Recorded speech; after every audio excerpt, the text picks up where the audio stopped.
seu reloginho estiver correndo lá em cima, é porque está gravando. Muito bem. Então, nós vamos começar a nossa conversa falando um pouquinho sobre o que a gente estuda em química farmacêutica, né? Qual que é a importância desse componente curricular, e na sequência vou falar sobre alguns conceitos que provavelmente vocês já viram em outros componentes curriculares, mas sob uma ótica diferente. Eu vou tentar resgatar alguns conhecimentos e aplicá-los mais para o contexto da química farmacêutica ou química farmacêutica medicinal, como tem sido chamado mais recentemente. Tá? Então, essa nossa aula ela vai ser dividida em dois grandes momentos e, se a gente conseguir, vamos avançar para a etapa de logPay, que é aquele material da pré-aula que está disponível no Moodle. Eu não sei se a gente vai conseguir chegar. Se não chegarmos, a gente vê o que a gente faz. Vamos começar, então, por essas definições aqui de composto, bioativo, líder, fármaco, etc. Falar um pouquinho sobre o fundamento da similaridade química, que vocês vão perceber é importante para a gente entender desde o planejamento de fármacos, como para entender efeitos colaterais, efeitos adversos e assim por diante. E mais no final da aula, vamos falar um pouquinho sobre o mecanismo de ação de moléculas do ponto de vista dos mecanismos de interação, porque isso vai ser útil para a gente numa aula vindoura, onde nós vamos nos debruçar sobre como desenvolver um antagonista, um inibidor, um agonista. E para a gente fazer esse desenvolvimento, eu preciso ter claro alguns conceitos que nós vamos abordar na aula de hoje. Começando então sobre o que a gente estuda nesse componente curricular, de uma forma bem resumida, nós estudamos o planejamento de novas moléculas ativas, por quê? Porque vai ser médico terapêutico e não é perfeito.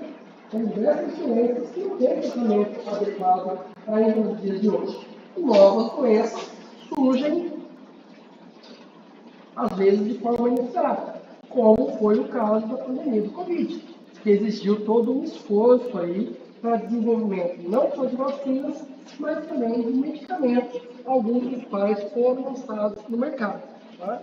Um outro pilar desse componente curricular é relacionar como que modificações na estrutura química influenciam na atividade biológica. Então, a gente olhar para diversos anti-inflamatórios, ou diversos anti-histamínicos, ou diversos antibacterianos, e entender como modificações na estrutura química foram feitas para que eles pudessem ser administrados por via oral, ter maior ou menor meia-vida, ter um metabolismo maior ou menor, controlar a excreção e assim por diante. Esse pilar de entender como que modificações na estrutura química afetam a atividade biológica também guiam o planejamento de fármacos. Porque imagine, a gente começa com um composto bioativo que foi isolado de uma planta. Essa molécula original, ela não vai ter todas as propriedades necessárias, via de regra, para ser usada como fármaco. Ou ela vai ser muito tóxica, ou ela não vai ter a seletividade adequada, ou o metabolismo dela é muito rápido. Então eu preciso entender como modificar essa molécula para otimizar todas as propriedades e avançar no processo de desenvolvimento, que começa com o composto bioativo, depois eu elejo um composto protótipo, já sofreu algumas modificações. Esse composto protótipo vai ter ainda uma série de propriedades otimizadas para chegar na classificação do que seria um composto protótipo otimizado, que vai entrar depois em etapas pré-clínicas e clínicas. Então eu tenho um candidato a fármaco, depois um fármaco clínico, e só lá na frente eu vou poder chamar essa molécula, esse IFA, de fármaco. Tá? Então, quais características a molécula precisa ter para cada uma dessas denominações, é algo que vocês vão encontrar em maior detalhe no material que já está no Moodle e eu vou apontar para vocês daqui a pouquinho. Tá? Antes de chegar nesse material, eu preciso dizer que, historicamente, química farmacêutica era muito dedicada para essa segunda parte. Né? Olhar para fármacos que já estão no mercado e entender as relações de estrutura-atividade. Porque isso garantia ao farmacêutico o diferencial de, numa equipe multidisciplinar, poder justificar a escolha racional do medicamento X ou Y baseado na estrutura química. E esse é um diferencial que só vocês têm. Tá? Por outro lado, essa abordagem de ficar centrado nos fármacos já existentes e não privilegia a inovação, porque a gente fica muito centrado no conhecimento que já existe, que é o fármaco que já está no mercado. Vai ser ótimo para farmácia hospitalar, farmácia clínica, farmácia comunitária, para sua atuação nesses campos de trabalho. Mas, se eu penso no desenvolvimento de um novo fármaco, aí já não é tão útil assim. E se até o início dos anos 2000 a indústria farmacêutica brasileira investia pouco no planejamento de fármacos, nos últimos 2 décadas isso mudou bastante. Várias indústrias farmacêuticas nacionais já têm equipes de desenvolvimento de fármacos. Só que essas equipes contam com biólogos, com químicos, com médicos. Quem é que faz o meio de campo? Quem que conversa com o químico e explica para ele que modificações precisam ser feitas para otimizar o metabolismo, a biodisponibilidade, a seletividade? Não é o médico, não é o biólogo. Eles não têm esse conhecimento. Eles entendem do sistema biológico, do paciente, da terapêutica, uma série de coisas. Então, nessas equipes multidisciplinares, essas equipes de desenvolvimento de fármacos, que não deixam de ser multidisciplinares, o farmacêutico tem um papel de liderança. Mas, para isso, ele precisa ter uma formação pensando no futuro, e não olhando para as classes que já existem. Tá? Então, aqui, durante o primeiro semestre, nós vamos tentar incentivar em vocês essa visão prospectiva.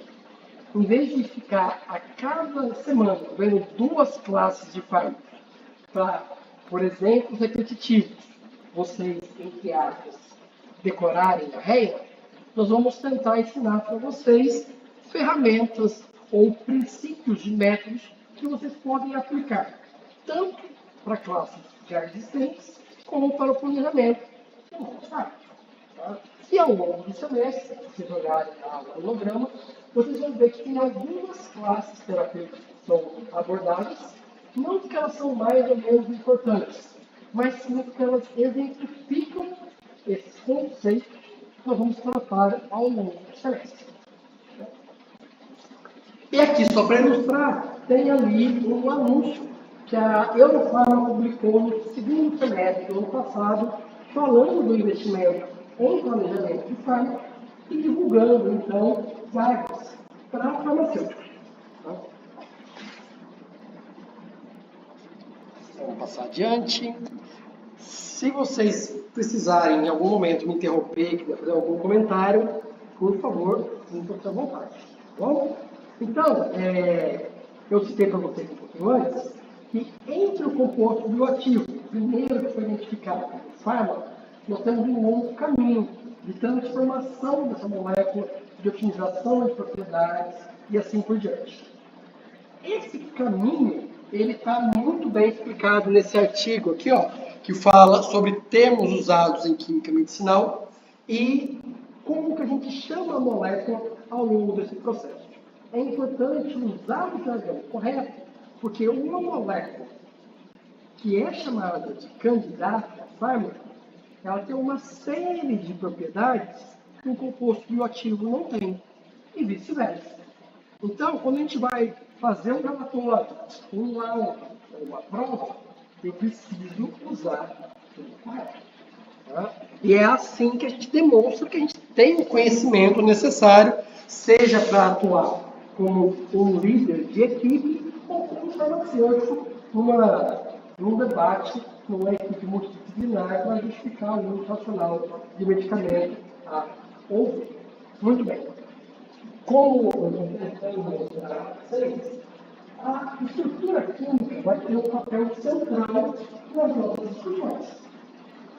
Para vocês terem uma ideia do tipo de informação ou da relevância que a estrutura química tem nos componentes moleculares, eu peguei um exemplo aqui, bem conhecido de estrutura química. Nós temos aqui a morfina e a heroína. Enquanto um é usado como fármaco, o outro é amplamente conhecido como uma droga. Mas se eu olhar do ponto de vista químico, do ponto de vista estrutural, essas moléculas são muito parecidas. Qual que é a modificação que foi feita? Uma esterificação. Uma esterificação de hidroxila. Não é? E essa esterificação transformou, entre aspas, um fármaco em uma droga. Embora a heroína originalmente tenha sido utilizada como fármaco. Tá? Essa modificação, será que ela afetou a seletividade? Será que ela afetou a potência, a biodisponibilidade ou foi a toxicidade? Repare que compreender o efeito dessa modificação, e se esse princípio for aplicado de uma forma geral e não for particular dessa classe, eu tenho uma modificação química que pode me servir para aumentar a biodisponibilidade, aumentar a seletividade, reduzir a toxicidade. Então, entender como que essa pequena modificação química impacta no perfil farmacoterapêutico é essencial. Se eu faço isso, não com um exemplo específico, mas pensando na aplicação de um conceito geral, eu forneço para vocês uma ferramenta de trabalho incrível. Tá? Eu falei para vocês que essas moléculas são parecidas. Né? Mas vocês disseram, informaram isso para mim, que elas são parecidas. Mas, para falar em quão parecidas duas moléculas são, quão similares elas são, eu preciso pensar em duas coisas. Primeiro, similar em relação ao quê? Como que eu sei que duas moléculas são similares entre si?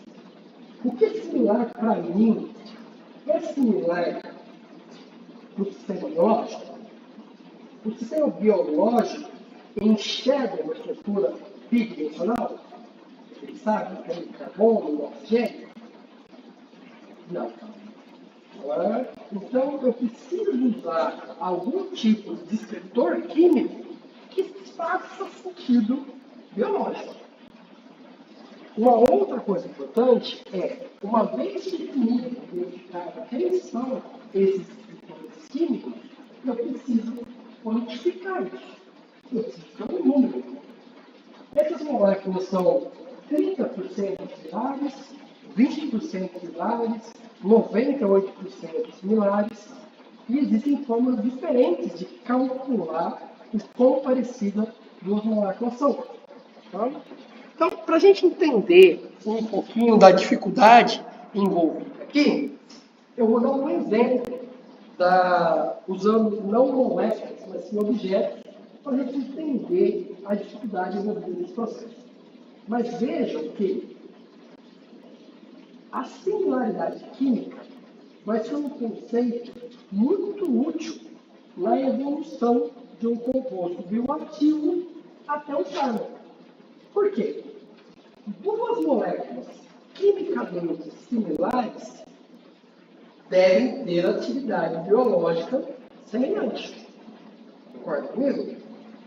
Então, se eu pego um composto bioativo que tem a atividade que eu quero, mas é muito tóxico, eu vou fazer pequenas modificações dessa molécula para que ela continue semelhante à original, mas que tenha cada vez menos toxicidade. Eu não vou pegar e mudar totalmente a molécula de uma hora para outra. Porque mudar totalmente a molécula me leva para algo que eu não sei nem se é ativo para o que eu quero ou não. Mas, de novo, para eu fazer essa modificação química e gerar algo que seja similar à molécula original, eu preciso saber similar em termos do que e o quantos por cento, entre aspas, eu posso variar a molécula ou eu quero variar a molécula por vez. Tá? Então, vamos começar falando um pouquinho dos descritores. Vamos imaginar que o objeto que no centro representa o meu composto bioativo, o que eu isolei de uma planta ou que eu sintetizei lá no laboratório de orgânicos. E eu quero agora achar uma molécula que também tenha a mesma atividade biológica. Ter a mesma atividade biológica não quer dizer ter a mesma potência. Quer dizer, se a molécula do meio ali é um anti-inflamatório, a minha pergunta é: qual da periferia também deve ser um anti-inflamatório? Ou seja, quem que é quimicamente similar com o objeto do cérebro? Quem seria? Depende do quê?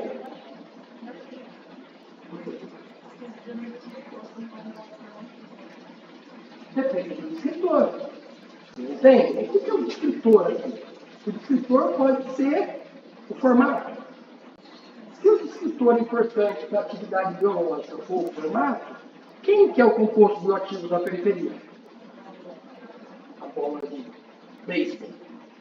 Se o descritor importante para a atividade biológica é ser uma fruta, quem é o composto bioativo? Uma lâmina. E aí vem a pergunta: será que quando eu começo um processo de desenvolvimento a partir de um composto bioativo, analisando um composto bioativo, eu sei qual que é o descritor importante para a atividade biológica? Dificilmente.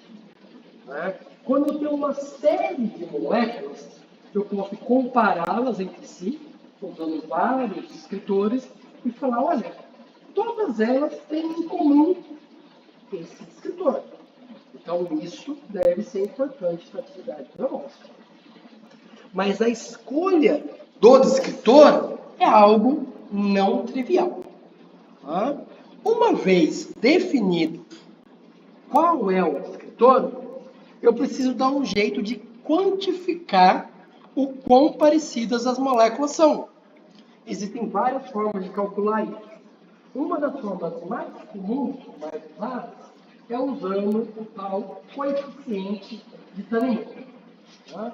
O coeficiente de Tanimoto, de uma forma bem simplificada, é baseado num conceito que vocês conhecem lá do ensino fundamental, que é um diagrama de Venn.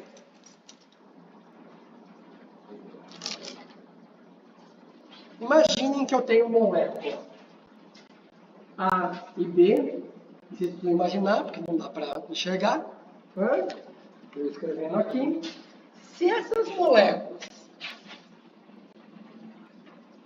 tiverem uma porção em comum, que é a intersecção entre elas, é porque elas têm algo similar entre si. Quanto maior for essa intersecção, quer dizer que mais parecidas elas são. Então, o numerador aqui fala sobre as propriedades ou os descritores que ambas as moléculas têm. Propriedades que ambas têm. Enquanto que a parte de baixo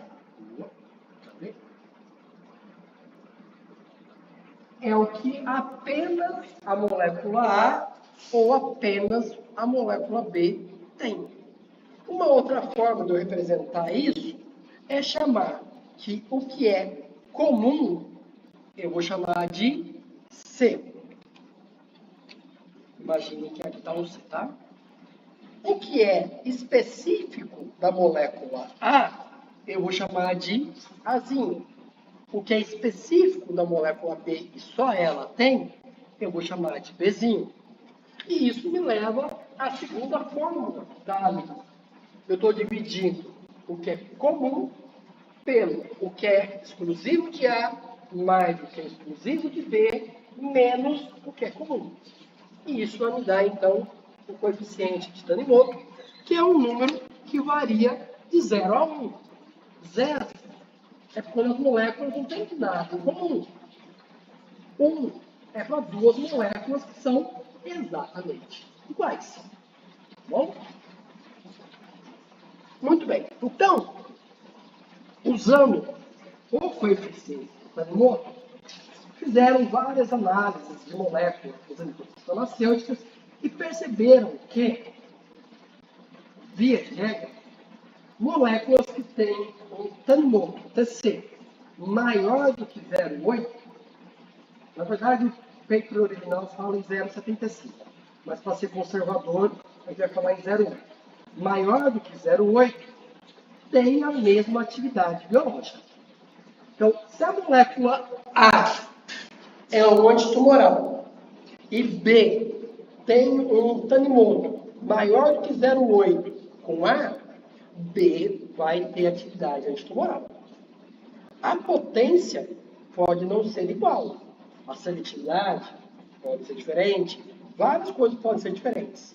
Mas que ambos vão ter a atividade antitumoral é uma observação empírica experimental. Tá? O que, de certa forma, nos guia, né, no caminho do composto bioativo até o fármaco. Do composto bioativo, eu desenho várias moléculas que têm Tanimoto de 0,8 com elas. Com ela original. Dessas, eu vejo qual que melhorou o que eu queria. Ponho ela no centro. Calculo moléculas que têm 0,8 em relação a ela. Testo todo mundo. Vejo quem tem melhor propriedade. E vou caminhando assim, no caminho de composto bioativo até o fármaco.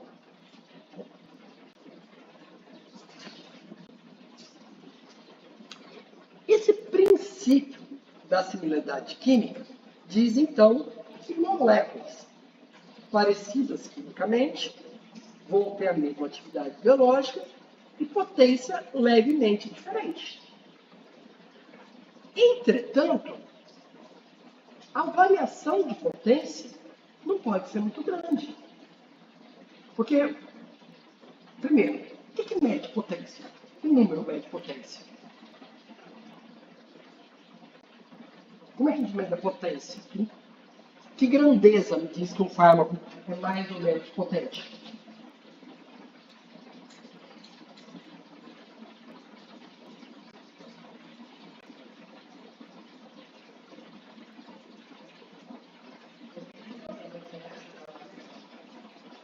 Diga aí um parâmetro.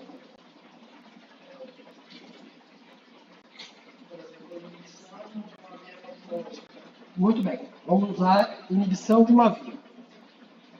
Que número me diz, entre dois fármacos, quem tem maior potência para inibir essa via apoptótica?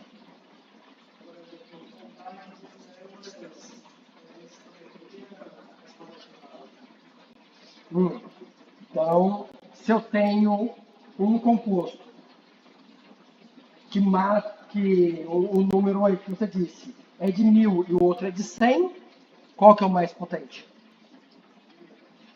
De 1000. O de 100. Vocês perceberam? Eu não vou nem entrar no mérito do teste, mas tem uma informação importante aí que está faltando. Quem disse que eu testei os dois compostos na mesma concentração? Porque você não disse isso. Você só disse que era o número de células que era importante. E eu estou dizendo que eu preciso fazer uma análise comparativa na mesma dose equimolar.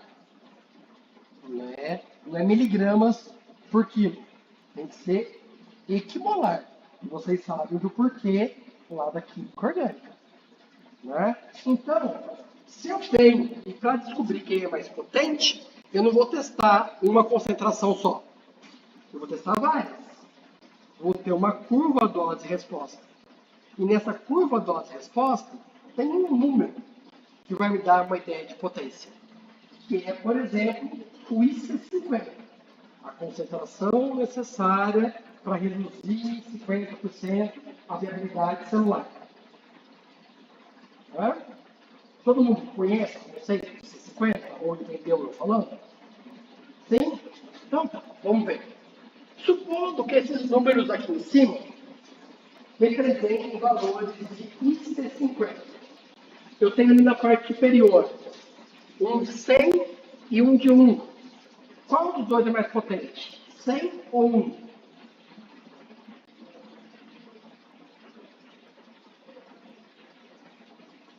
Os dois são valores de IC50. Quem é mais potente? O inibidor que tem o IC50 de 100 ou o IC50 de 1? É o de 1. Por quê? Ele precisa de uma dose menor para atingir 50% do efeito máximo. Se o efeito do que eu quero é reduzir 50% da viabilidade celular, da direita, que é o 1, eu preciso de 1 micromolar para reduzir em 50% a viabilidade.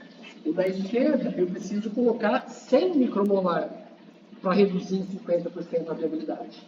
Ou seja, estou colocando muito mais para o mesmo efeito biológico.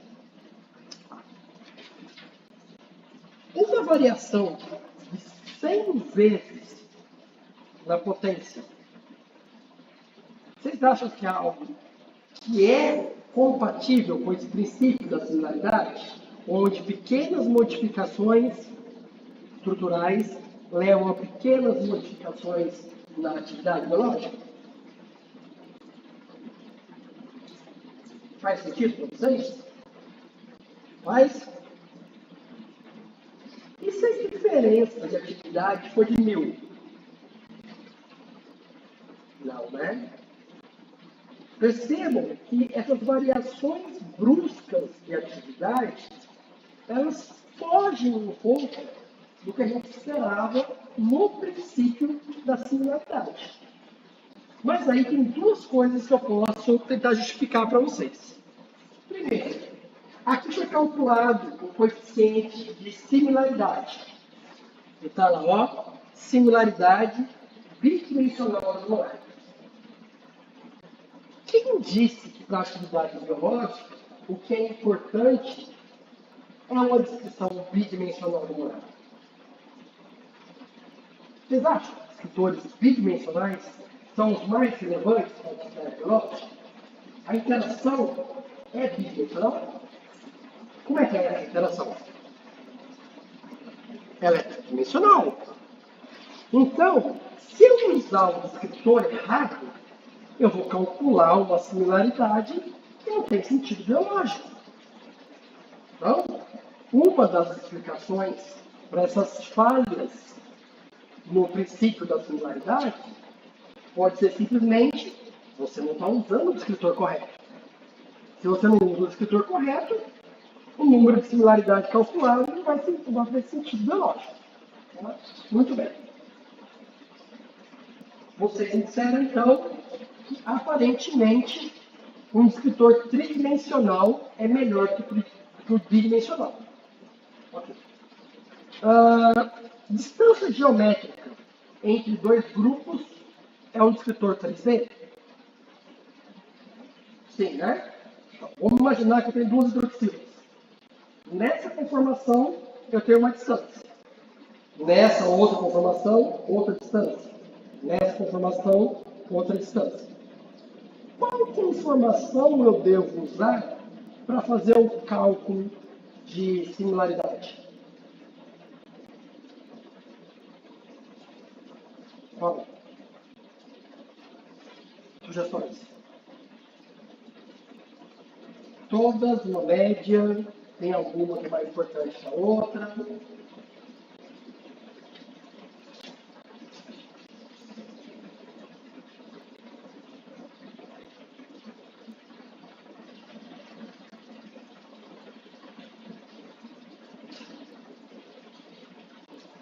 Vocês fizeram análise conformacional e orgânica, fizeram? Então vocês viram que tem conformações de mínimo energético e conformações mais instáveis. Vocês acham que o fármaco, ao interagir com o nosso organismo, ele está aonde nessas conformações? No mínimo, no estável, no meio, onde ele está?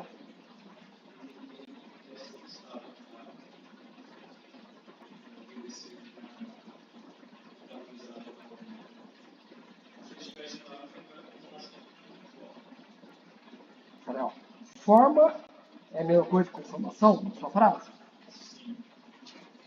Conformação é uma coisa altamente mutável. Fica na mesma conformação. A molécula, da hora que ela entrou pela boca do paciente, até a hora que ela foi eliminada por uma via qualquer, ela mudou de conformação dezenas de vezes. Qual que é a conformação que me interessa para eu calcular a descrição, os descritores? A que melhor interage com o receptor, que eu vou chamar de conformação bioativa. Essa conformação bioativa, ela é o mínimo energético. Vou dar uma dica para vocês. Pense para responder no encaixe induzido. A conformação da molécula que melhor se encaixa com a proteína, pensando no encaixe induzido, é a de mínimo energético? O que diz o princípio, o que diz o modelo de encaixe induzido? Todo mundo lembra do modelo de encaixe induzido? Lembra do chave de fechadura? E depois foi provado que o chave de fechadura estava errado e veio o encaixe induzido. Do encaixe induzido diz que, inicialmente, o encaixe entre ligante e proteína, o que não é? Não é perfeito. Tem uma mudança conformacional que aumenta a complementaridade. Essa mudança conformacional é só o receptor?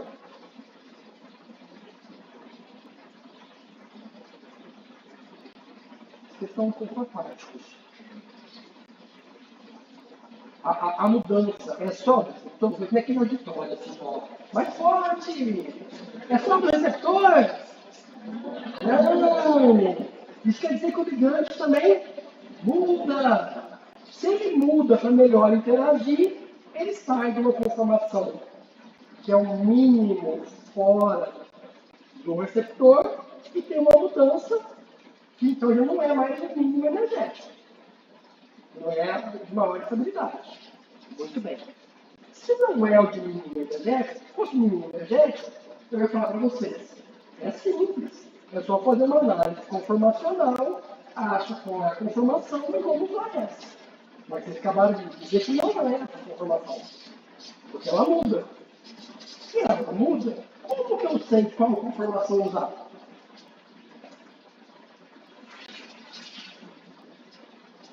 Eis o X da questão. Não é tão simples, no início de um projeto de desenvolvimento de fármaco, saber como que aquele composto bioativo está dentro do alvo. Isso exige uma série de experimentos, de investimentos, que às vezes eu não quero fazer para uma molécula que é muito pouco potente. Ou eu nem consigo fazer para uma molécula que é muito pouco potente. E se eu não sei qual a conformação bioativa, e se eu usar a conformação errada, o número calculado vai ser errado, será que é realmente muito bom usar o descritor 3D? Não. às vezes, usar a molécula, uma conformação errada, e calcular um descritor 3D em cima dele, remoto, vai ser pior do que usar um descritor 2D, que não é sensível à conformação. Tá? Então, nenhum dos descritores é perfeito. Cada um deles tem suas vantagens e limitações. Eu usar descritores 3D tem coisas que eu não vou conseguir explicar. O 3D, em tese, é melhor? É melhor se eu souber, pelo menos aproximadamente, como é que é a conformação bioativa. Existe, e no decorrer do semestre, a gente vai ver formas de gerar conformações parecidas com a conformação bioativa, que lá na última prova eu poderia pegar isso e falar, olha, vamos agora aplicar isso no que a gente viu na primeira aula. Mas se eu perguntasse isso na prova, vocês iam me matar. Né? Então, e também não sou eu que faço a última prova. Então, vocês estão livres desse tipo de pergunta. Tá? Tem uma outra explicação do porquê que moléculas que têm similaridade alta têm atividade muito diferente. É o seguinte, e isso é algo que vocês vão entender facilmente. Será que todos os átomos da proteína, do ligante, são igualmente importantes na hora de interagir com a proteína? Não tem nem como, né? Imagine um sítio. A proteína, na hora que ela encaixa, tem uma parte dela que não vai interagir. Se tem uma parte que não interage, aquilo, obviamente, vai ser menos importante para a atividade biológica. Mas na hora de eu calcular o tanimoto, eu calculo como um todo. É um pacote fechado. Tá? É meio que um negócio de amor à primeira vista. Bateu o olho. Nossa, é o amor da minha vida, quero casar. Depois você descobre que não é bem assim. Porque a pessoa espreme a pasta ao contrário, né? Não lava a louça, não arruma a cama. E eu não estou falando da minha esposa. Tá? Então, mas tem algumas coisas que irritam mais ou menos. Mesmo que o pacote, no geral, seja interessante, tem coisas que vão fazer um diferencial. Quando a gente calcula a similaridade, eu estou olhando para a molécula como um todo, como se tudo tivesse a mesma importância. E, na verdade, não é assim, como vocês vão ver logo mais, semana vem, na outra, com a professora Glória, quando ela falar sobre farmacófagos, grupos farmacofóricos e coisas assim. Tá? Descritores químicos e seleção de descritor químico é assunto para semestres, doutorados e assim por diante. Tem livros e livros sobre descritores químicos. Tá? Só que a maioria das vezes é dado um tratamento muito matemático para isso, por causa de comparações matemáticas e tudo mais. Então, em vez de sugerir um desses livros que tem uma abordagem mais matemática, eu peguei uma parte de um capítulo que eu ajudei a escrever com um livro de farmacologia, ou seja, não tem nada de matemática, e disponibilizei aqui para vocês. Na bibliografia recomendada, tem um livro da professora, que foi editado pela professora Elizabeth Igne Ferreira. Tem um capítulo lá também sobre descritores, mas é mais essa abordagem mais matemática. Não estou dizendo para vocês não lerem. Podem ler, devem. Mas eu acho que não deveria ser a primeira leitura, o primeiro contato. Tá? O primeiro contato também pode não ser o melhor texto, tá? Mas ele é mais palatável para vocês. Ou eu acho mais palatável porque fui eu que escrevi. É uma opinião minha. Pode achar um título. Muito bem. Dúvidas até aqui? Vamos para a segunda parte. Né? Até agora a gente teve muito centrado apenas na molécula. Mas a gente precisa entender como que essa molécula interage no nosso sistema biológico. Né? E aí, a primeira coisa que eu preciso perguntar para vocês é, para a ação farmacológica, O que deve ocorrer com essa molécula no nosso organismo? Além de ser absorvida. Depois de ser absorvida. Desculpa, quem falou? Quem falou? Se ela for distribuída e metabolizada, então já não é aquela molécula que vai ter atividade biológica. É por aí mesmo que a gente quer seguir, que a gente vai começar a falar de, nem é a molécula que eu estou vendo que é ativa, é outra. Ocorre. Mas é um caso que a gente espera que seja planejado e que o professor agora vai falar mais no final. Vamos começar com coisas mais simples. Que a molécula que foi administrada é a que tem atividade biológica. Tomei. Dissolveu, chegou no trato gastrointestinal. E aí? Ela precisa ser absorvida? Nem sempre. Por exemplo, um antiácido. O antiácido é absorvido? O laxante é absorvido? Então, nem todos. Mas vamos pensar nesses que são absorvidos. Esses que são absorvidos, e aí? O que acontece? Se liga o receptor. Muito bem. E aí desencadeia uma resposta biológica. Para esses fármacos que interagem com o receptor, a resposta é proporcional linearmente à dose administrada?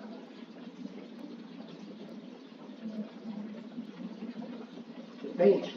Depende do que. Eu gosto de usar como você se desenvolve. Eu não gosto muito. Minha cunhada ela é monossilábica. Tudo bem? Como é que foi o trabalho hoje? Foi ótimo. Não me desenvolve muito. Né? Eu tento ser aquele cunhado que conversa, mas se eu sou monossilábico é mais difícil. Então, para a gente estabelecer uma comunicação mais ativa, vamos.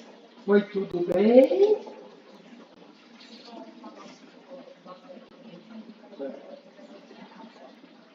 Se for dose dependente, vai ser linear. E se não for dose dependente? Não é linear. Então eu posso classificar os fármacos em dose dependente e não dose dependente. Me dá um exemplo de fármaco que não é dose dependente.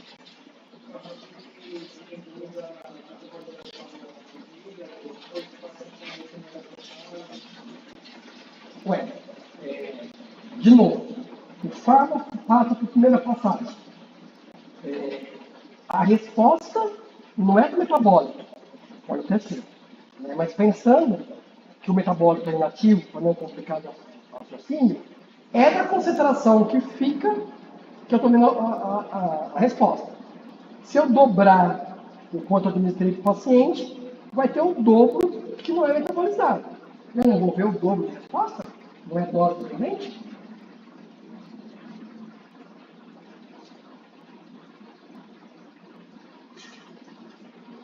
Laxante é dose dependente? Não?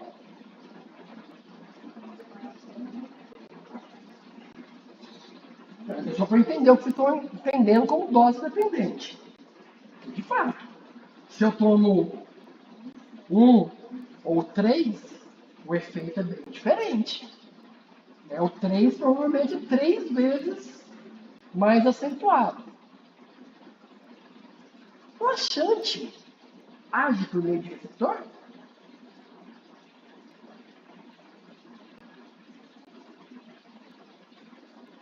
Tem receptor para laxante? Se laxante não tem receptor, quer dizer que tem alguns fármacos que têm ação farmacológica independente de receptor? Tem? Uma outra forma da gente pensar de dependência entre efeito e dose é falar em estequiometria. Né? Vocês viram lá em orgânica. Se eu tenho A e B dando C, eu aumento a concentração de A, vai ter mais C. É estequiométrico. É basicamente o que a gente falou do laxante. Se eu ponho mais, mais efeito. Que é o caso de não ter receptor. Isso é válido para todos os fármacos? Não tem receptor? Não?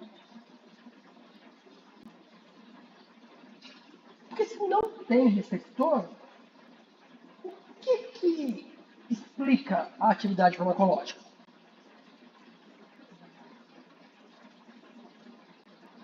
Seletividade? Mas se seletividade não é uma coisa importante quando a gente pensa em receptor, porque se não tem receptor, como é que seria um fármaco que não tem receptor e é seletivo? Ou que não é seletivo?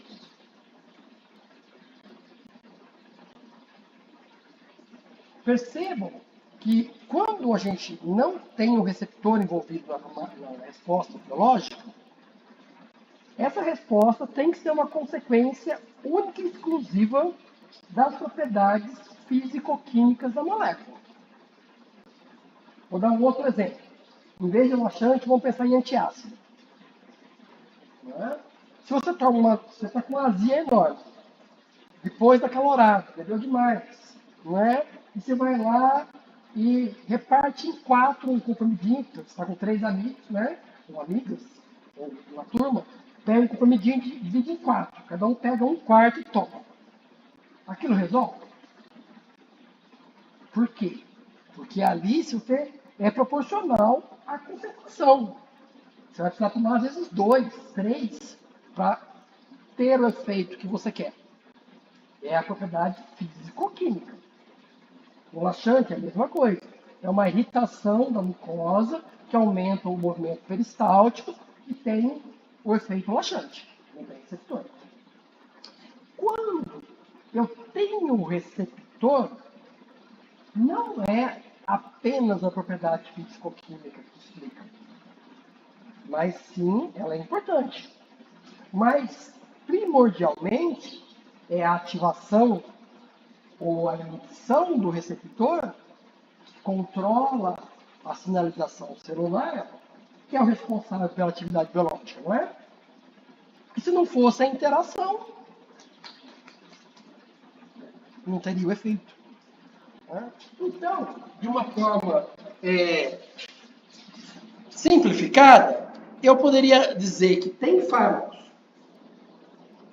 cuja ação é estequiométrica e fármacos cuja ação farmacológica não é explicável pela estequiometria.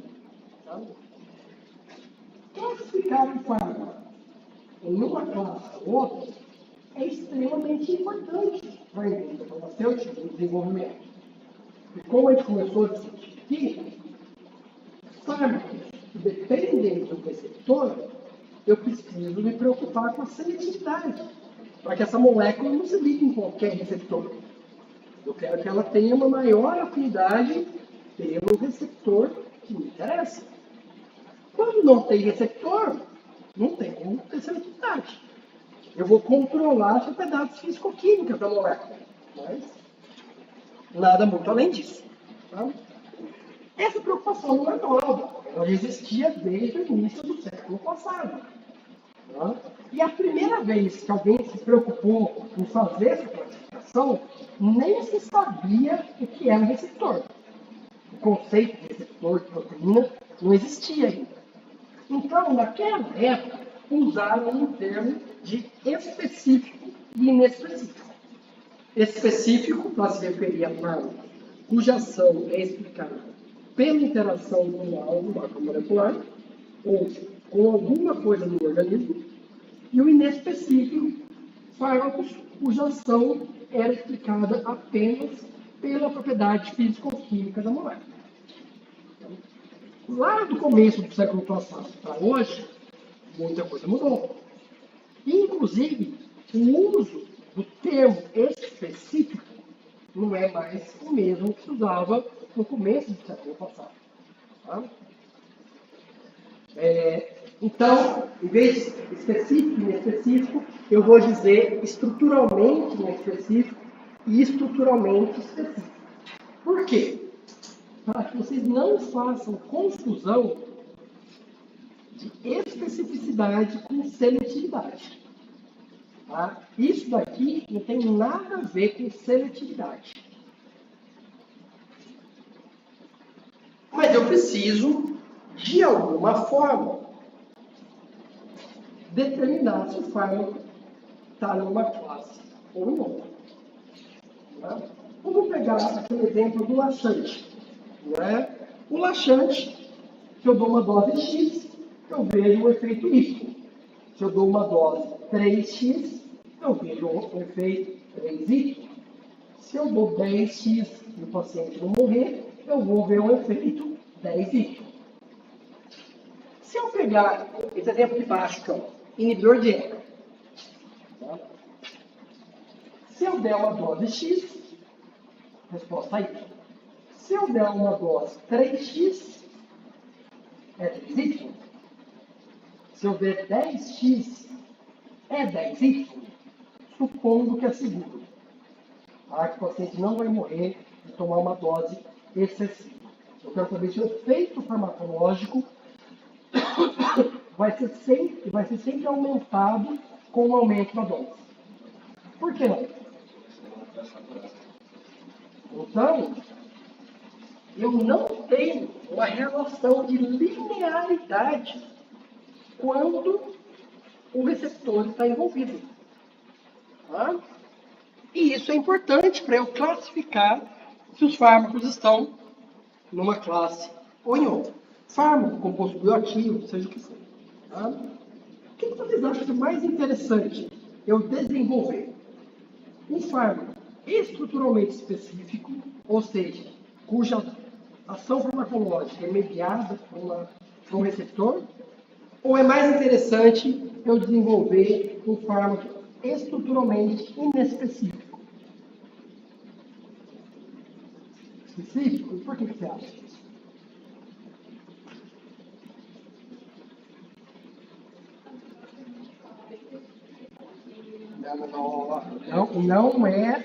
Não é esse uso específico que a gente está usando. Específico, aqui para nós, só quer dizer, age por meio do receptor. Então, o que eu estou perguntando é, o que é mais interessante eu desenvolver? Um fármaco cuja ação é mediada por um receptor ou um fármaco cuja ação é consequência das suas propriedades físico-químicas?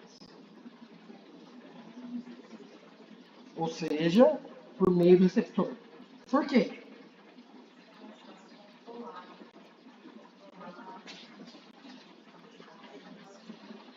Vai ser mais fácil eu controlar a interação com o receptor do que eu controlar a propriedade físico-química da minha molécula? Não é. A propriedade físico-química é mais fácil de controlar. Então, essa justificativa não está indo pelo caminho certo. Qual que é uma justificativa aceitável? Por que tem menos psicoterapia?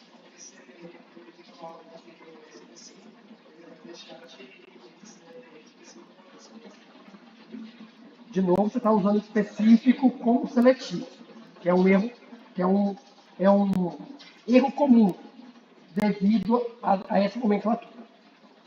Não associem especificidade com seletividade. Ainda mais porque não existe fármaco específico. Fármaco específico seria aquele que, uma vez administrado, ele ia andar pelo meu organismo inteiro e só ia interagir com um receptor. Se isso fosse verdade, ele não ia ligar na proteína plasmática para ser distribuído, ele não seria metabolizado, também nunca sairia do nosso organismo. Então, não existe fármaco específico. Nós temos... Oi? Sólido eu não sei. Aí depende das propriedades físico-químicas dele. Né? Oi?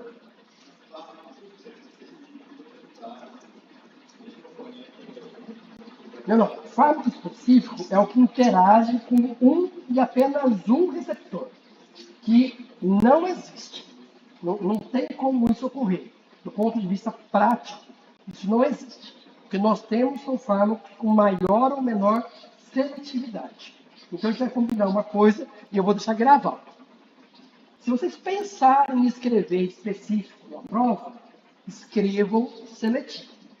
Se mesmo assim vocês escreverem específico, vai haver um decréscimo acentuado na sua nota daquela questão. Alguém tem alguma dúvida sobre como a gente vai pensar? Não. Né? Lembra, no dia da prova, pensou em escrever específico, o que está na prova? Muito bem. Tá? Do ponto de vista quantitativo, a gente precisa fazer alguma coisa para calcular e dizer que o fármaco é estruturalmente específico ou inespecífico. Ou seja, que ele age por meio do receptor ou não. Porque eu não posso pegar e ficar aumentando dose. Né? O ratinho, o paciente, vai morrer. Não dá para fazer isso. Tá? Eu preciso de uma coisa mais prática. E aí, um cientista, um químico, no começo, mais ou menos no meio do século passado, veio com a seguinte solução. Ele mediu a concentração do fármaco, do IFA, necessário para efeito farmacológico, para eu ter, então, o efeito que eu quero. E mediu também a concentração do fármaco que eu conseguia solubilizar no meio que eu estou fazendo o ensaio biológico. Então, seria, se for no animal, é quanto que eu solubilizo em sangue. Se for, sei lá, uma solução tamponada, é o quanto que é solúvel naquela solução tamponada. E assim por diante. Tá? E a partir dessas duas concentrações, ele calculou essa tal de atividade termodinâmica. Que a definição está aí em cima, mas que agora não nos interessa muito. O que interessa é o seguinte. Ele chegou na conclusão de que se essa razão ficar próxima de 1, ou entre 0 e 1, o fármaco é estruturalmente inespecífico. Em outras palavras, a ação dele é explicada somente pelas propriedades físico-químicas. Ao passo que, se essa razão ficar muito abaixo de 0,1, é porque eu tenho uma molécula cuja ação farmacológica depende de um receptor. Como que ele chegou nessa conclusão?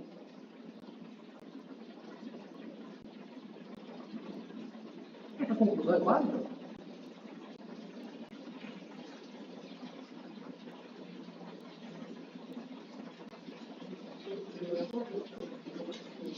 A conclusão é que se a razão é próxima de 1, eu tenho uma molécula cuja ação independe de receptor.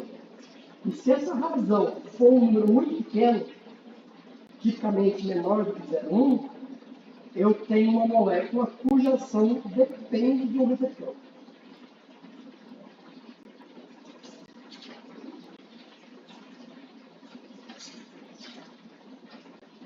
Vamos pegar dois exemplos. Vamos pegar, por exemplo, o laxante e um contraceptivo oral. Tá? Para o laxante ter efeito, eu administro uma dose que é de picograma ou de miligrama? Miligrama. Talvez até um alto miligrama. Não é? Dependendo do quanto que ele irrita a mucosa. Tá? Então eu tenho miligrama. O limite de solubilidade dele vai ser aí miligrama, grama. São duas magnitudes próximas. Concorda? Então, eu tenho dois valores próximos aqui. O quanto consigo solubilizar é próximo do quanto eu necessito para efeito farmacológico. Vamos pensar no contraceptivo oral. Quanto que tem de contraceptivo oral no medicamento? É miligrama, é picograma, micrograma? Ninguém aqui usa contraceptivo? Vocês são maravilhosos, né? Aqui é uma dose.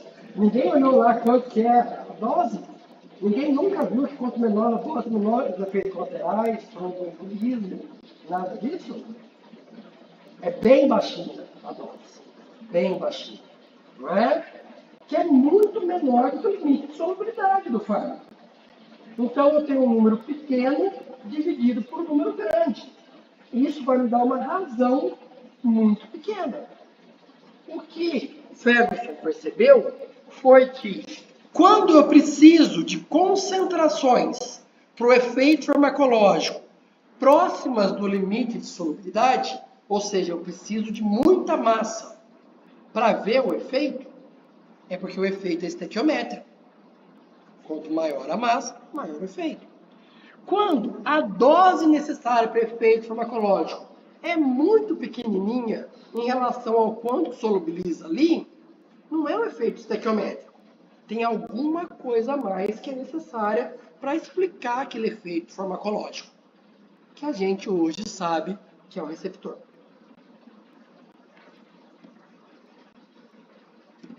Dúvidas? Só para ilustrar alguns exemplos de fármacos que são estruturalmente inespecíficos. Laxante, a gente já falou, antiácido, a gente já falou, diuréticos, alguns deles, mas o que talvez chame a atenção de alguns, mas não deveria ser inesperado, são os antitumorais.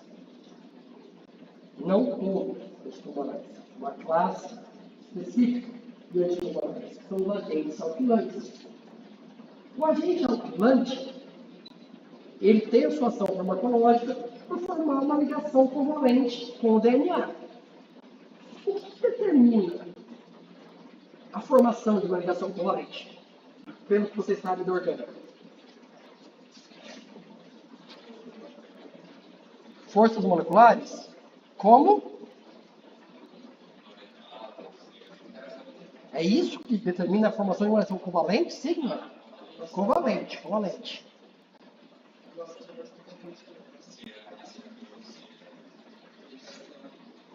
Peraí, fala um pouquinho mais. Diferença de eletronegatividade.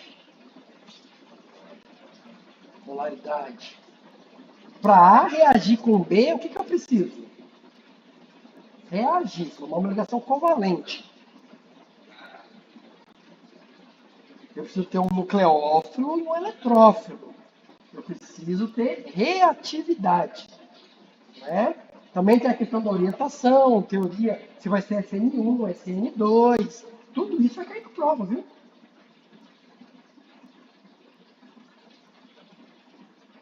De orgânica. Né? Mas é importante que vocês tenham uma noção do que eu estou falando, de nucleofilicidade. Quando eu tenho um nucleófilo forte e um eletrófilo forte, é fácil ocorrer uma reação. Eu não vou entrar em teoria de bases moles e duras, para a gente não precisa. Né? Que também explica a reatividade. Tá? Mas quanto maior a reatividade, menor a seletividade. Concorda comigo? Se eu tenho um eletrófilo forte, ele vai reagir com o primeiro nucleófilo que ele encontrou no meu organismo. E nós temos vários. Né? Então, um fármaco que tem um grupo eletrofílico, ele vai ser muito pouco seletivo. Né? Os primeiros agentes alquilantes que foram desenvolvidos, eles só podiam ser administrados por via parenteral, porque senão, literalmente, ia queimando tudo, a mucosa, e os pacientes relatavam que era a mesma coisa que injetar fogo, né, porque estava reagindo. Como que a gente faz para melhorar isso? Como que eu melhoro esse perfil? Não é a reatividade que é importante? O que eu preciso fazer? Diminuir a reatividade. E foi isso que foi feito da década de 60 até a década de final de 70, começo de 80. O que a gente tinha para reduzir efeito lateral antitumoral era mexer com reatividade dos agentes alquilantes. Ou descobrir fármacos que tivessem outro mecanismo que não esse.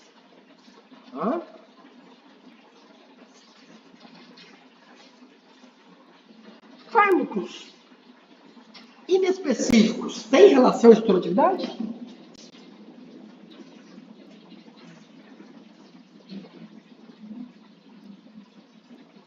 O que vocês acham? Baseado no que a gente discutiu até agora.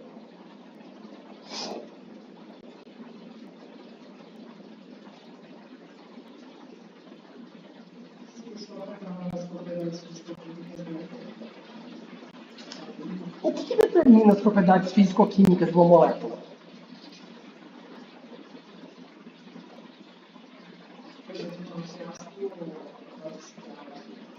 O que determina que uma molécula é básica ou ácida? A estrutura. É a estrutura que determina as propriedades físico-químicas. Se são as propriedades físico-químicas que determinam a atividade biológica, é a estrutura química que está relacionada com a atividade biológica. Eu acabei de falar para vocês de um exemplo. A gente pegou um agente alquilante, alterou a reatividade dele para melhorar a atividade biológica. Relação estrutura-atividade. Tá?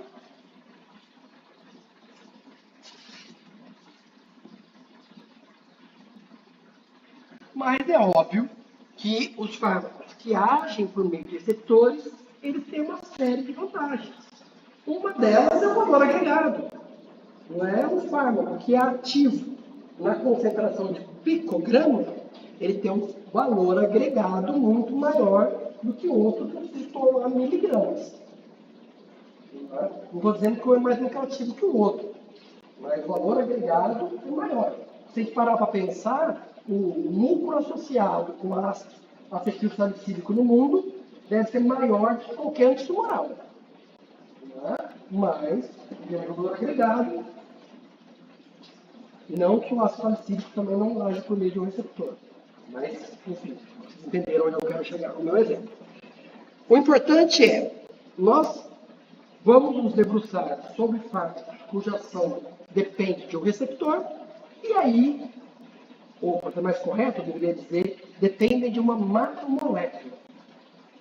Porque existe mais de um tipo de macromolécula no nosso organismo. O receptor participa de qual das classes ali? Das proteínas.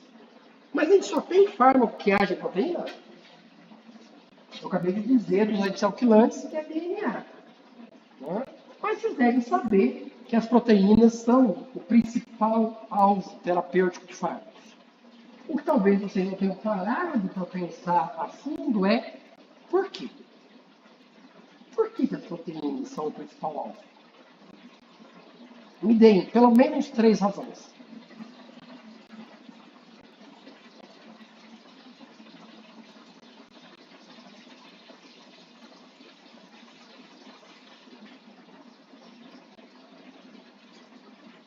Tem pressa não, a prova é só no dia. Diga a prova mesmo? Já pronto. Se a terminar de responder, eu pergunto a prova. E é bom que já sabe a pergunta. Agora temos que estudar a resposta. Perfeito. Uma das razões é porque o papel fisiológico é de sinalização ou controle metabólico, que é onde eu quero interagir. São vias de sinalização que eu quero corrigir, são cascatas metabólicas que eu quero regular. Então, pronto, uma razão. Falei 3, pelo menos.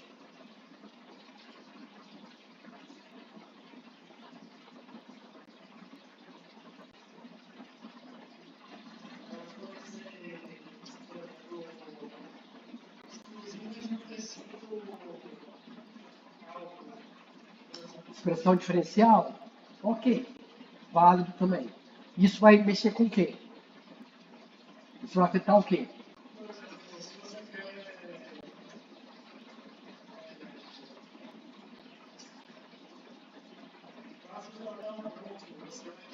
Não, eu entendi. Eu quero dizer o seguinte, nas propriedades de um fármaco, por que a expressão diferencial é importante? Para o fármaco, seletividade. Pronto. Então, seletividade. Devido à expressão diferencial. Tem mais alguma razão para eu conseguir seletividade por proteínas, além da expressão?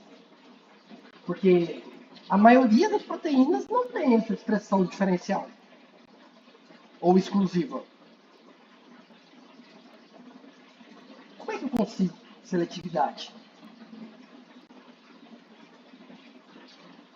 Vamos usar um termo comparativo. É mais fácil eu desenvolver um fármaco seletivo por uma proteína ou por um DNA?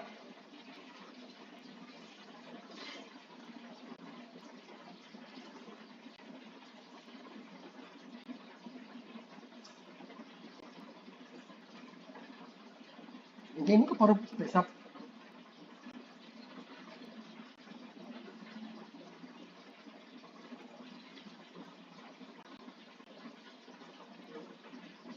Como que DNA se arranja espacialmente?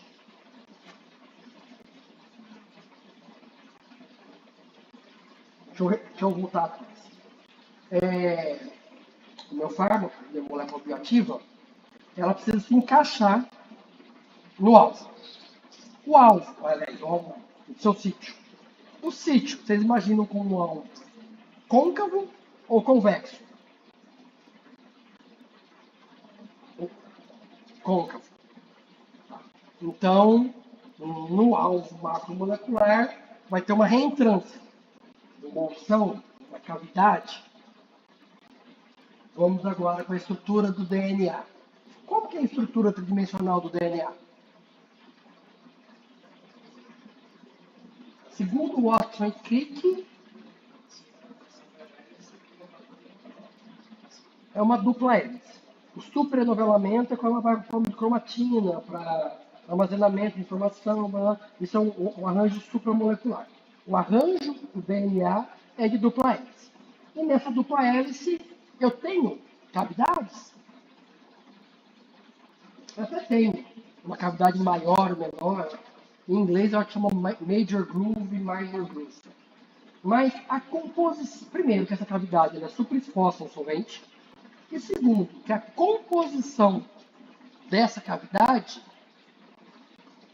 é bem monótona, né? Quantas bases nitrogenadas nós temos? 4. Não é no DNA. Então, eu só tenho 4 coisas para variar dentro dessa cavidade. Proteína. Tem cavidade? Primeiro, quantos enovelamentos de proteína existem? É um pouco mais que DNA? É um pouco mais. DNA é 1, proteína é da ordem de 1000, aproximadamente. Não é infinito. Porque se vocês se recordarem de bioquímica, a estrutura secundária dá origem à estrutura secundária, primária dá origem à estrutura secundária, que se enovela em terciária. Tem um número limitado de formas que a estrutura secundária pode se arranjar. Até hoje, identificaram 1000 e poucos jeitos diferentes de proteínas se novelar. Né? Dificilmente a gente vai chegar em 2000. A cada ano descobre um enovelamento novo e é paper de Nature. Então é uma coisa bem rara, coisas novas. Se eu tenho 1000 enovelamentos diferentes, concordam que nesses 1000 enovelamentos eu vou ter cavidades bem diferentes? Cavidades diferentes quer dizer que eu posso fazer uma molécula que encaixa nessa cavidade, outra nessa, outra nessa, outra nessa. Proteína só tem uma cavidade? Tem mais do que uma. E às vezes mais do que uma com relevância biológica. Vocês vão associar isso com os sítios alostéricos. Então, onde eu consigo modular a minha proteína é muito mais diverso do que, por exemplo, no DNA. Tá? Mas tem uma coisa que a gente está pulando aqui, que a indústria farmacêutica também pulou por quase 2000 anos. Toda cascata de sinalização e toda a via bioquímica do nosso organismo, ela é controlada por micromoléculas? micromolécula, é sempre um ligante endógeno, é sempre um neurotransmissor que controla tudo no nosso organismo? Tem interações que é proteína-proteína? Uma interação proteína-proteína é entre uma proteína e um sítio côncavo? Uma proteína entra dentro da outra? É uma superfície quase plana. Tá? Na superfície plana, é muito mais difícil eu desenvolver uma micromolécula que interrompa essa interface. Então, tem algumas proteínas que são intrinsecamente mais difíceis de ser moduladas por micromoléculas. Em inglês tem uns termos bonitos para essas coisas, né? Eles dizem que é undruggable. É não passível de modulação por micromolécula. Em alguns textos em português você encontra não drogável, que não tem beleza nenhuma. Eu, particularmente, dizer que uma proteína é drogável ou não drogável parece uma droga. Então eu prefiro a denominação. Dizer então que a proteína é passível de modulação por uma micromolécula ou não. Isso é importante pelo seguinte: nem todas as proteínas são alvos fáceis.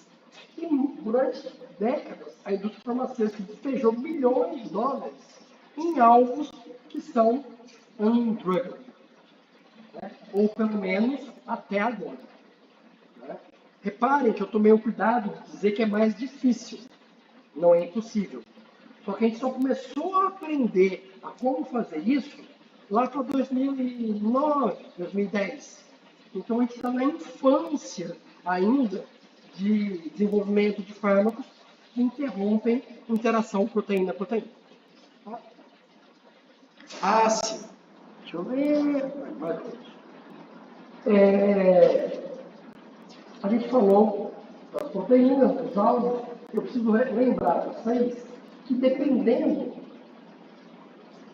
do efeito que o ligante tem ao interagir com essa macromolécula, ele vai receber um nome diferente.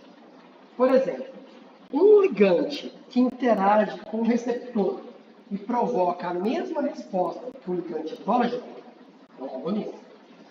Um ligante que ao interagir com o receptor bloqueia a resposta é um antagonista. Mas se esse alvo macromolecular não for um receptor, e sim uma enzima, eu não tenho um antagonista enzimático. Eu tenho um inibidor enzimático. São coisas diferentes. Eu não posso confundir esses termos. Será que existe ativador enzimático? Será que tem uma molécula que, ao se ligar na enzima, torna ela mais ativa? Conceitualmente, isso é possível?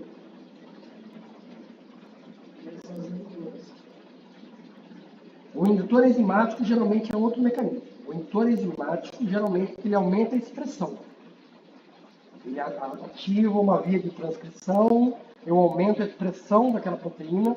Os indutores enzimáticos, via de regra, são assim.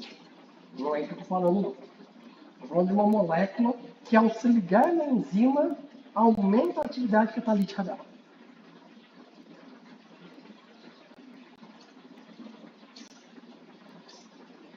Embora não seja uma coisa fácil de fazer, existe. Por que é difícil? Porque eu tenho que fazer uma molécula que seja um ligante alostérico. Ele tem que se ligar uma parte da molécula fora do sítio ativo e estabilizar a proteína numa conformação que ela seja cataliticamente mais competente. Tá?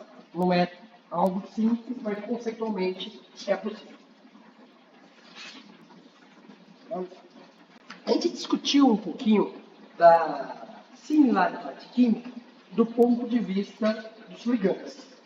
Eu quero aproveitar essa discussão para olhar do ponto de vista dos receptores, ou do alvo macromolecular, para não ser exclusivo de receptores, pode ser receptor enzima também.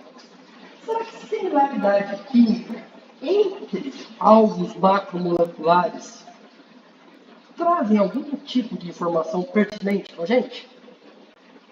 que vocês acham? Saber que dois alvos macromoleculares são parecidos entre si.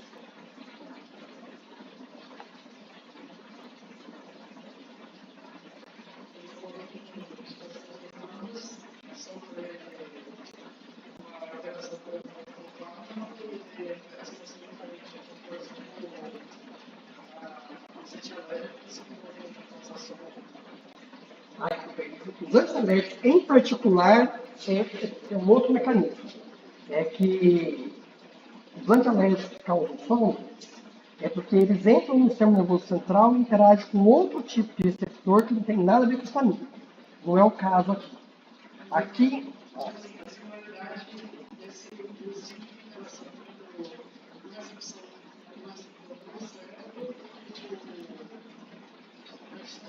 não é alta, não.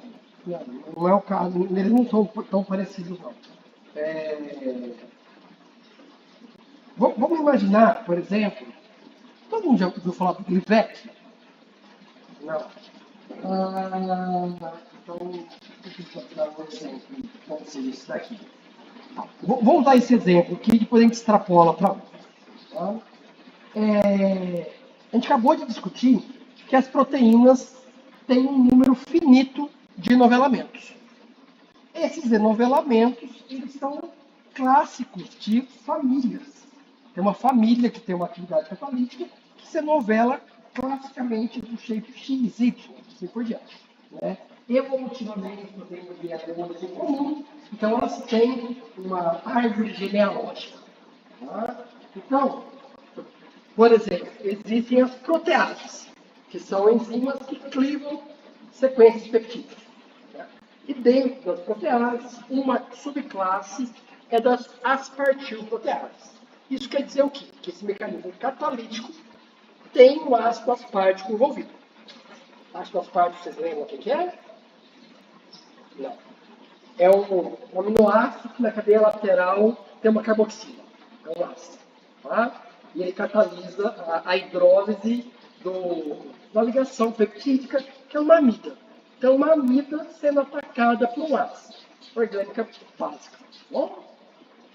Tem outro aminoácido que pode estar envolvido. Mas, enfim, essas proteínas que estão representadas aqui, todas elas têm o mesmo mecanismo catalítico.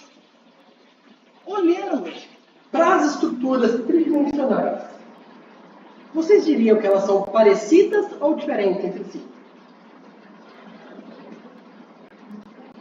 Vocês veem alguma semelhança entre elas? Primeiro, você conhece esse tipo de representação molecular? De hélice alfa, fita beta? Vocês viram isso lá nos livros de bioquímica, imagino. Tá? Olhando aqui para elas, vocês acharam ela alguma coisa parecida? Uma com a outra? Não parece que tem nada parecido. Né? Embora, olhando como um todo, elas sejam muito diferentes, os sítios ativos não podem ser totalmente diferentes. Senão, elas não catalisariam a mesma coisa. Elas têm alguma similaridade no sítio ativo, como você pontuou. Tá? E se o sítio ativo delas é parecido entre si, moléculas que se ligam no sítio de uma vão ter algum grau de afinidade pelo sítio de outra. Como que a gente pode usar isso? Por exemplo, o desenvolvimento de inibidores de renina, ele começou na indústria farmacêutica lá na década de 60. E renina tem um papel importante no controle da pressão arterial. Então, inibir essa enzima seria muito importante. Tá? O primeiro fármaco chegou no mercado perto dos anos 2000, mas o desenvolvimento começou na década de 60. Na década de 80, quando surgiu a AIDS, foi um problema de magnitude proporcional à pandemia recentemente. Né? Quando foram estudar as proteínas do vírus do HIV, descobriram que a HIV protease é uma aspartil-protease, assim como a renina. O que a indústria farmacêutica fez? Vamos pegar todos os nossos candidatos a fármacos de renina e testar contra a HIV protease. E foi daí que surgiram os primeiros compostos, que um dia, alguns meses ou anos depois, deram origem ao fatinavir, que foi o primeiro inibidor de protease da HIV. Tá? Então, o conhecimento dos sítios e da classe, bem igual, permitiu o redirecionamento do desenvolvimento de uma série de moléculas para outro alvo. Tá? A gente pode pensar nisso como um nome bonito, que é usado hoje em dia, como reposicionamento de fármacos. Você pega um fármaco que tem uma indicação primária e você começa a usar ele com uma indicação secundária. Porque essa segunda indicação é para um alvo que tem alguma similaridade no sítio. Ou, em vez de usar o fármaco, eu uso ele como ponto de partida para o desenvolvimento de fármaco. Uma outra forma de eu explorar essa informação. Olha, não é o caso, tá? Vou usar só como um exemplo ilustrativo. O ser humano também tem essa parte de protease, como a catepsina D. Poderia ser que o fármaco que inibe a HIV protease causasse algum efeito colateral por interagir com as partículas-protease humana. Não é o caso do HIV protease, tá? Porque ela tem uma particularidade. Se vocês olharem a estrutura dela, vocês vão perceber que ela é a única que tem um eixo de simetria. Tá vendo aqui, ó? O lado esquerdo e direito são iguais, que não ocorre nos outros. E isso permitiu um grau de seletividade muito maior. Mas esse raciocínio de que eu tenho um inibidor de uma classe, ou de uma proteína, e que ele intrinsecamente vai se ligar a outras da mesma família, isso vai ser sempre válido. E é assim que a gente explica, por exemplo, alguns efeitos colaterais. Olha, a via que eu quero inibir é da COX. Né? Mas o fármaco tem afinidade com outra enzima de outra via, porque o sítio é parecido. E aí eu entendo o efeito colateral. Né? O que a gente ainda hoje chama de efeito adverso, que é algo inesperado, é porque a gente não conseguiu perceber a similaridade do sítio que eu conheço com o sítio que a molécula está interagindo. Porque eu não consigo descrever, talvez, de forma adequada a similaridade, ou porque eu nunca medi.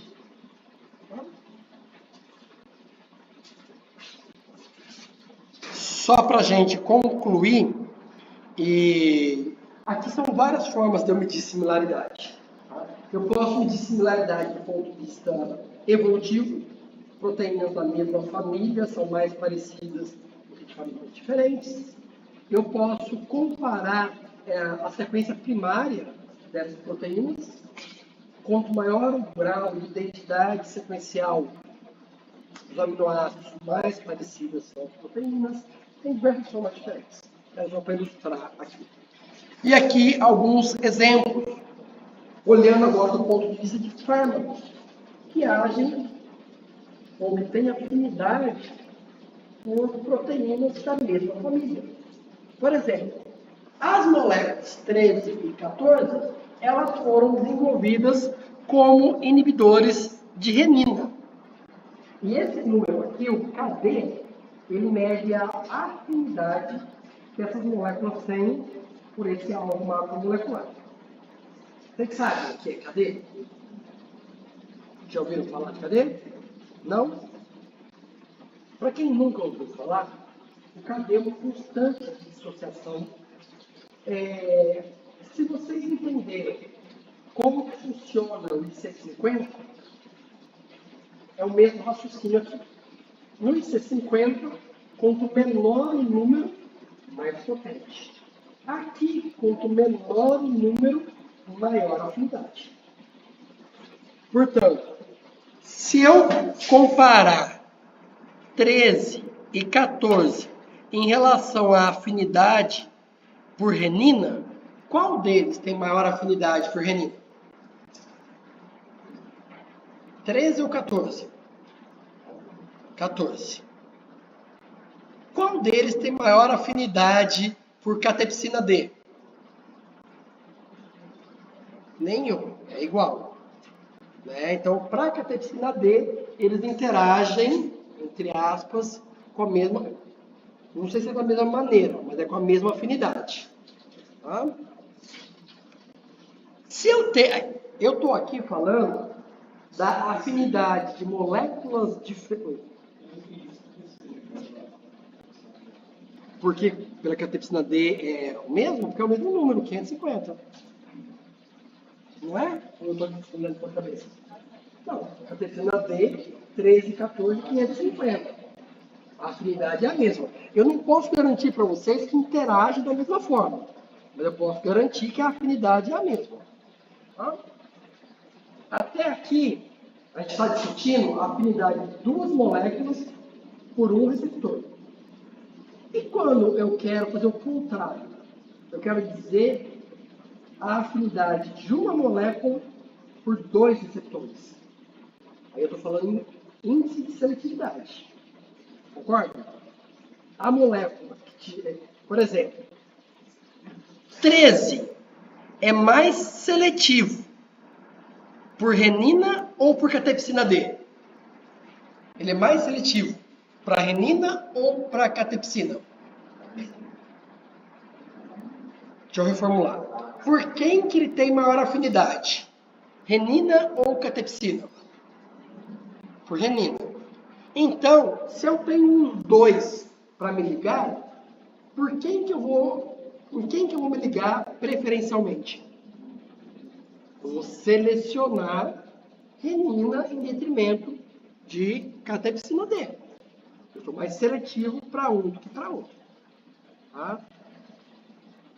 Quando eu penso em índice de seletividade, eu quero que o índice de seletividade seja um número grande ou pequeno.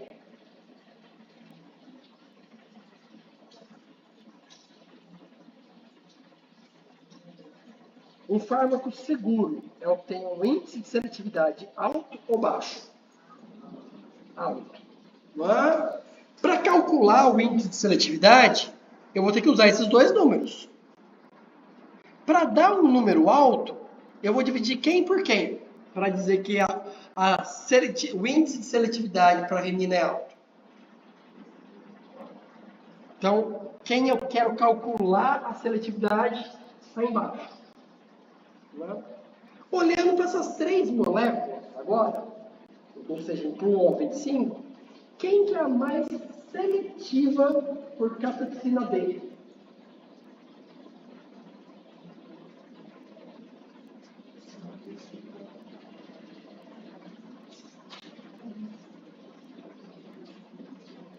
A 25. E aí, dividindo o 5.800 por 110, eu vou chegar no índice de seletividade. Tá? Isso aqui eu já comentei com vocês. Isso aqui não precisa. Isso aqui a gente acabou de fazer. Ah, sim! Afinidade. A afinidade me diz se uma molécula é agonista ou antagonista? Não. O que me diz que uma molécula é agonista ou antagonista? O efeito que ela vai causar. A resposta biológica que eu tenho. Tá? Essa é uma das razões pelas quais eu não posso confundir inibidor com antagonista. Porque são coisas diferentes que ele causa. Tá? E já que então a gente vai começar a falar de antagonista, agonista e tudo mais, eu preciso entender como que essas moléculas, ao interagir com algo macromolecular, modificam ele para que a resposta seja de agonista ou antagonista. Quais são os mecanismos de interação ligantes macromoléculas que vocês conhecem? Deixa eu ajudar. Chave e fechadura. Depois de chave e fechadura, não respondo nada. A gente falou, né? Bem caixa induzida. Caixa induzida. Rememora aqui para mim. O que um caixa induzido diz mesmo?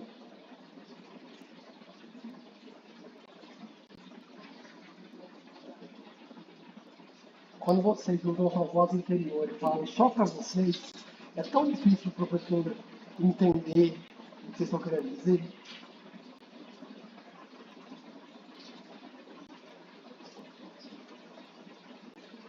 Que é uma mudança conformacional. Quem provoca a mudança conformacional? O ligante. Isso é o que diz a teoria do encaixe induzido. Tá? Deixa eu adicionar uma informação para vocês. Em termos de dimensão, tamanho, se uma proteína fosse do tamanho dessa sala aqui, qual o tamanho que vocês acham que o ligante teria? O fármaco.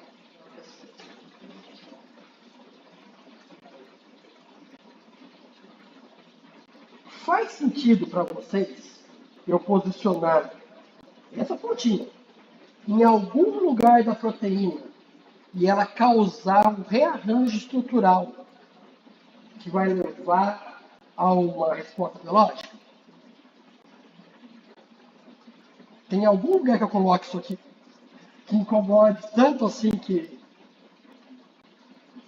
não seja obsceno, né? E causa um movimento de rearranjo estrutural da sala?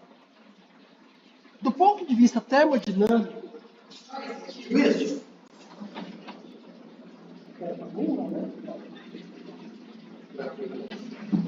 Espera, são 8h20 já? Do ponto de vista termodinâmico, acreditar que isso aqui causa um rearranjo estrutural não faz sentido termodinâmico nenhum. Então, tem mais coisas envolvidas aí. Tá? Eu vou simplificar a história, mas eu vou usar a termodinâmica. Tá? Segundo a termodinâmica, agora, na temperatura ambiente aqui, se eu olhar para um átomo, ele está parado? Ele está vibrando. Se em vez de um átomo eu olhar para uma molécula, ela está flutuando entre algumas conformações, que são estáveis entre si. A gente não pode extrapolar esse mesmo raciocínio para uma proteína, que também é uma molécula? Então, na verdade, o que é mais termodinamicamente correto é pensar que a proteína tem diversas conformações que ela adota.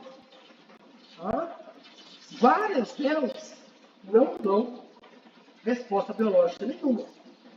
Algumas poucas conformações dão resposta biológica.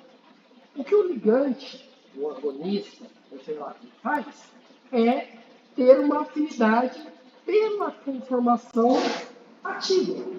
Isso também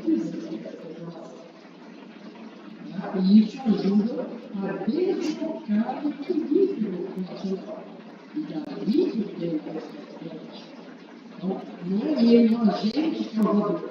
Ele só ajuda a estabilizar populações que já existem.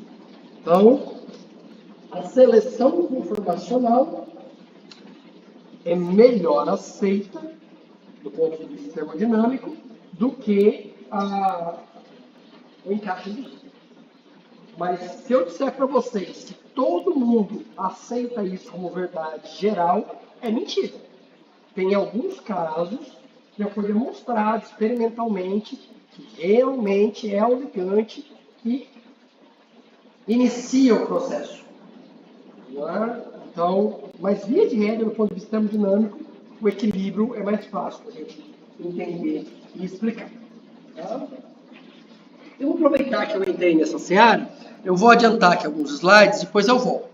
Tá? Por que eu vou adiantar? Porque se a gente entende que tem um equilíbrio de populações, independente do ligante, que o ligante só entra ali para deslocar o equilíbrio para a esquerda ou para a direita, eu consigo explicar algumas coisas que o modelo de encaixe induzido não consegue. Por exemplo, pensando em populações, tá? O agonista ele tem afinidade pela conformação ativa. Estabiliza a conformação ativa, desloca a população para cá, tá vendo? Aqui estava o equilíbrio, o agonista deslocou para cá, resposta biológica. O antagonista, o que ele faz? Ele bloqueia, ele estabiliza o equilíbrio como está. Não vai nem para a esquerda, nem para a direita. Consequentemente, não tem resposta. É o que a gente sabe classicamente. Mas, e se eu tiver uma molécula que tem afinidade pela conformação inativa? O que vai acontecer? Que resposta biológica ele vai proporcionar? Uma que seja o inverso do agonista. Se o agonista aumentar a pressão, o agonista inverso vai reduzir a pressão. Ok? Conceitualmente, entendemos? Vocês acham que é mais fácil desenvolver uma molécula que tem afinidade por uma conformação ou outra, ou uma molécula que tem afinidade igual por duas conformações diferentes?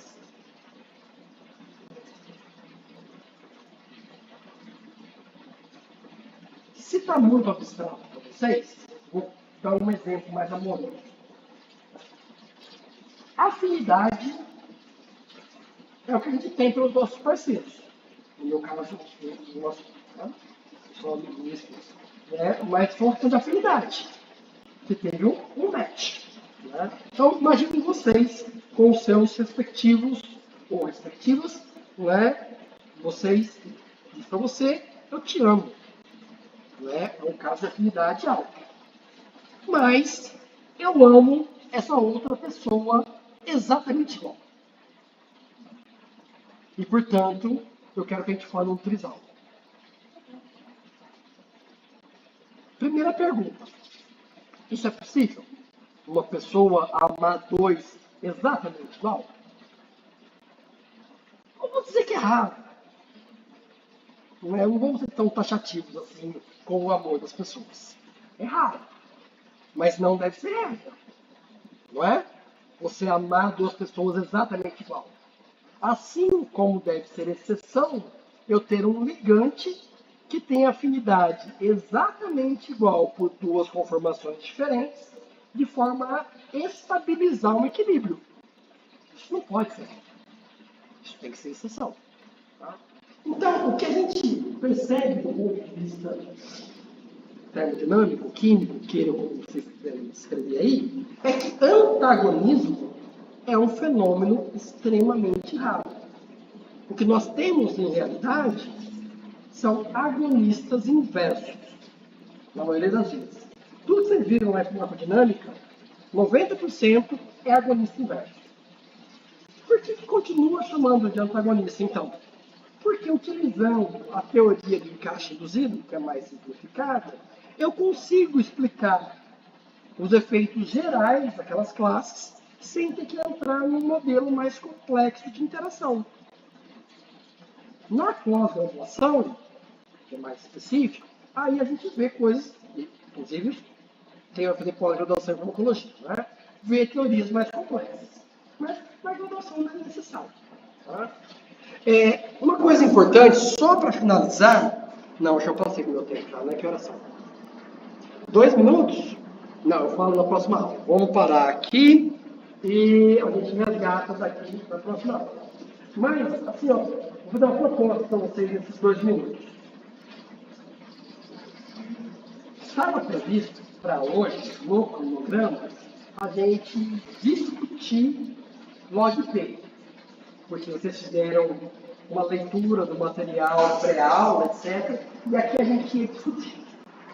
Para a gente adiantar e não manter esse prazo, eu vou propor o seguinte. Eu vou disponibilizar para vocês as questões que a gente iria discutir em sala. Vocês começam a pensar sobre elas em casa e eu vou pôr um teto de 30 minutos da próxima aula para a gente